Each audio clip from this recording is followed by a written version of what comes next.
മുൻ ഭാര്യ എലിസബത്ത് ഉദയനെതിരെ പരാതി നൽകി നടൻ ബാല സമൂഹമാധ്യമങ്ങളിലൂടെ അപമാനിക്കുന്നുവെന്നാണ് പരാതി. ബാലയുടെ ഭാര്യ കോകിലയും പരാതി നൽകാൻ ഒപ്പമെത്തി. യൂട്യൂബർ അജു അലക്സുമായി ചേർന്നാണ് അപവാദ പ്രചരണങ്ങൾ നടത്തുന്നതെന്നും അജു അലക്സിന് 50 ലക്ഷം രൂപ നൽകണമെന്നാവശ്യപ്പെട്ട് അജ്ഞാത കോൾ തനിക്ക് വന്നിട്ടുണ്ടെന്നും ബാല പറയുന്നുണ്ട്.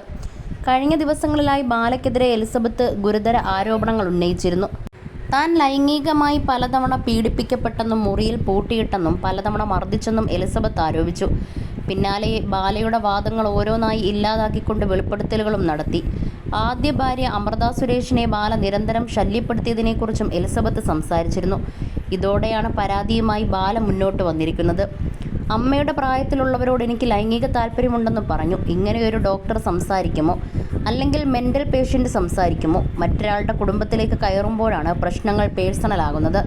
നിയമപ്രകാരം ഇപ്പോൾ ഞാൻ പരാതി നൽകിയിട്ടുണ്ട്. എന്നിട്ടും എൻ്റെ ഭാര്യയെ എടി വാടി എന്ന് പറഞ്ഞാൽ ഞാൻ നടൻ ബാലയായിരിക്കില്ല. ചിലപ്പോൾ ഞാൻ ഇടിക്കും. വയലൻസ് വേണ്ടെന്ന് പറഞ്ഞ് നിയമപരമായി പോയിരിക്കുകയാണ് താനെന്നും ബാല പറയുന്നു. എന്നെയും കുടുംബത്തെയും ഹരാസ് ചെയ്യുകയാണ് ലക്ഷ്യം. കേരളത്തിൽ ആർക്കെങ്കിലും പൈസയില്ലെങ്കിൽ എന്നെക്കുറിച്ച് സംസാരിച്ച് കാശുണ്ടാക്കാൻ പറ്റും. ഇതൊരു തൊഴിലായി എടുത്തിരിക്കുകയാണ്. ഒരു സെലിബ്രിറ്റിയെ പേരെടുത്ത് വിളിച്ച് അപമാനിക്കുന്നു. ഭാര്യ കോകിലയെ എടി വാടി എന്ന് വിളിക്കുന്നു. ഇത് എവിടുത്തെ സംസ്കാരമാണ്? തൻ്റെ അച്ഛനും അമ്മയും ഇതെങ്ങനെ സഹിക്കും? ഇതിനൊരവസാനം വേണ്ടയെന്നും ബാല ചോദിക്കുന്നു. വെബ് സീരീസ് പോലെ എപ്പിസോഡായിട്ടല്ലേ വരുന്നത്? മനസ്സ് നൊന്തൊരു കാര്യം ചോദിക്കട്ടെ, താൻ റേപ്പ് ചെയ്യുന്ന ആളാണോ? ഒരു സ്ത്രീയെ ഒരാൾ 1.5 വർഷം റേപ്പ് ചെയ്തുകൊണ്ടിരിക്കുമോ? ഞാനൊരു കിഡ്നി രോഗിയാണ്. ഓപ്പറേഷൻ കഴിഞ്ഞാണ് എലിസബത്ത് വന്നത്. അതിനു മുൻപ് എലിസബത്ത് എവിടെയായിരുന്നുവെന്നും ബാല ചോദിക്കുന്നു. എലിസബത്തിൻ്റെ ആരോപണങ്ങൾക്ക് പിന്നാലെ സോഷ്യൽ മീഡിയയിൽ വലിയ വിമർശനം ബാലയ്ക്ക് നേരെ വന്നിരുന്നു. ഇതിനിടെ കഴിഞ്ഞ ദിവസം എലിസബത്തിനെതിരെ കോകില രംഗത്ത് വന്നിരുന്നു. എലിസബത്തിന് മറ്റൊരു ഭർത്താവ് ഉണ്ടായിരുന്നെന്നും മാനസിക രോഗത്തിന് മരുന്ന് കഴിക്കുന്ന ആളാണ് എലിസബത്തെന്നും കോകില ആരോപിച്ചു.